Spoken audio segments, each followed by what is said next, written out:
Tekad Erdogan hentikan teror Israel.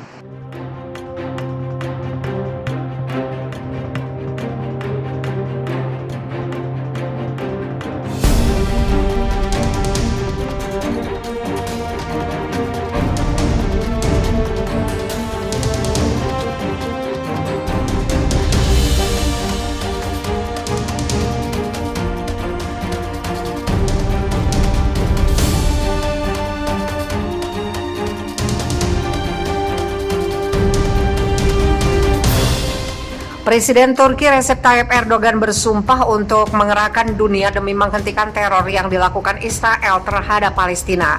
Seperti dilansir AFP, hal itu disampaikan Erdogan saat menghubungi pemimpin Palestina guna membahas meningkatnya tindak kekerasan di Yerusalem beberapa waktu terakhir. Lebih dari 300 orang dilaporkan mengalami luka-luka dalam bentrokan antara warga Palestina dan polisi Israel di komplek Masjid Al-Aqsa. Waktu setempat, bentrokan serupa juga terjadi dan memicu ratusan korban luka lainnya. Situasi semakin memanas setelah milisi Palestina dan militan di Gaza melancarkan rentetan serangan roket ke Israel, termasuk Yerusalem. Milisi Palestina dalam pernyataannya menyebut rentetan roket yang ditembakkan ke Israel merupakan respon atas penindasan terhadap warga Palestina di Masjid Al-Aqsa dan rencana penggusuran keluarga Palestina di distrik sejarah Yerusalem Timur. Israel membalasnya dengan melancarkan gempuran udara terhadap posisi milisi Palestina dan militan lainnya di Gaza. Diklaim oleh Israel bahwa gempurannya menewaskan 15 militan di Gaza, namun otoritas kesehatan di Gaza melaporkan 22 warga sipil termasuk 9 anak-anak tewas akibat gempuran Israel. Dalam percakapan telepon terpisah dengan Presiden Palestina Mahmud Abbas dan pemimpin milisi Palestina Ismail Haniyeh, Erdogan menyampaikan kecaman untuk tindakan Israel dan menyampaikan dukungan untuk Palestina. Dia akan melakukan segala daya untuk memobilisasi dunia, dimulai dengan dunia Islam untuk menghentikan teror dan pendudukan Israel.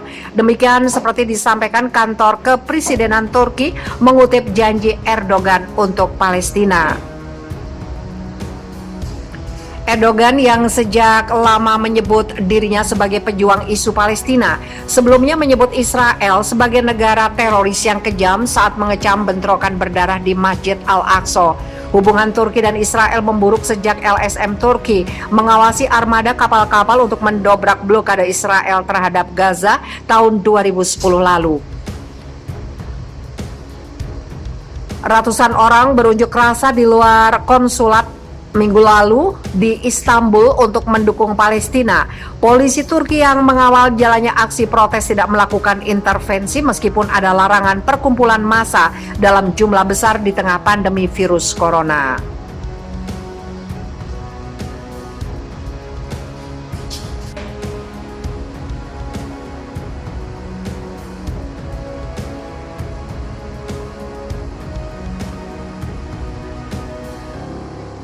Rudal jelajah BrahMos India gagal uji tembak, baru melesat sudah jatuh. Rudal jelajah supersonik BrahMos gagal selama uji tembak yang dilakukan di lepas pantai Odisha, India pada hari Senin. Misil itu jatuh sesaat setelah lepas landas. Misil BrahMos sangat jarang mengalami kegagalan dalam uji tembak. Insiden ini sedang diselidiki otoritas pertahanan setempat.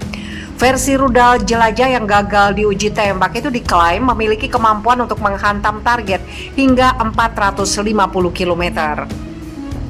Rudal itu jatuh tidak lama setelah peluncuran pagi ini. Alasan kegagalan akan dianalisis oleh tim gabungan ilmuwan dari Organisasi Penelitian dan Pengembangan Pertahanan dan Perusahaan Kedirgantaraan BrahMos, kata sumber yang mengetahui kegagalan uji tembak misil tersebut kepada Asian News International atau ANI Selasa 13 Juli. Sumber tersebut mengatakan kegagalan uji tembak rudal jelajah supersonik itu diduga karena masalah dengan sistem propulsi. Kendati demikian, tetapi penyebab pastinya akan diketahui hanya setelah analisis lengkap dari tes tersebut. Rudal jelajah supersonik BrahMos sebelumnya digunakan untuk menjangkau target di bawah 300 km, tetapi sekarang akan digunakan untuk menyerang target pada jarak yang lebih jauh dengan kecepatan supersonik. Sejumlah versi lain dari rudal jelajah supersonik sebelumnya dikembangkan oleh BrahMos Aerospace di bawah usaha patungan antara Organisasi Penelitian dan Pengembangan Pertahanan India dan NPO Mashinostroyenia Rusia. Rudal jelajah supersonik BrahMos mendapatkan namanya dari dua sungai, Brahmaputra di India dan Moskva di Rusia.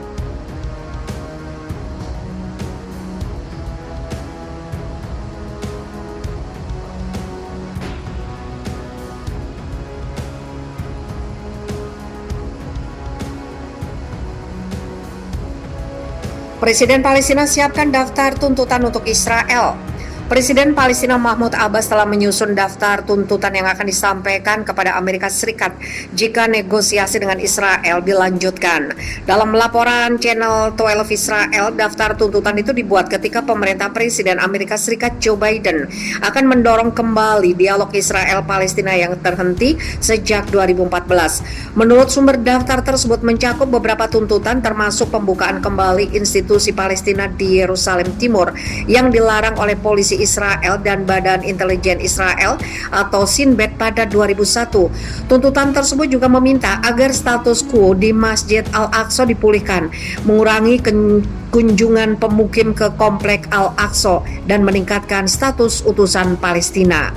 Tuntutan tersebut mencakup penghentian pengusiran warga Palestina dari rumah mereka di Yerusalem Timur, seperti lingkungan Sheikh Jarrah dan Silwan. Abbas juga menuntut pembebasan kelompok keempat tahanan Palestina yang telah ditahan oleh Israel sebelum 1993.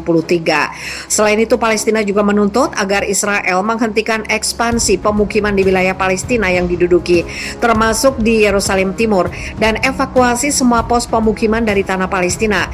Daftar tersebut mencakup pengalokasian di area C yang mewakili sekitar 60% wilayah tepi barat, digunakan untuk pabrik, pembangkit listrik, dan proyek pariwisata.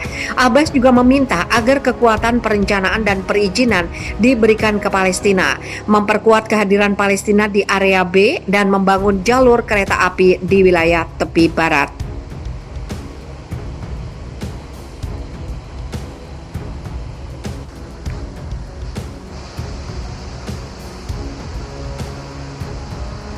Seorang miliarder Israel didakwa sekongkol dengan agen intelijen Iran.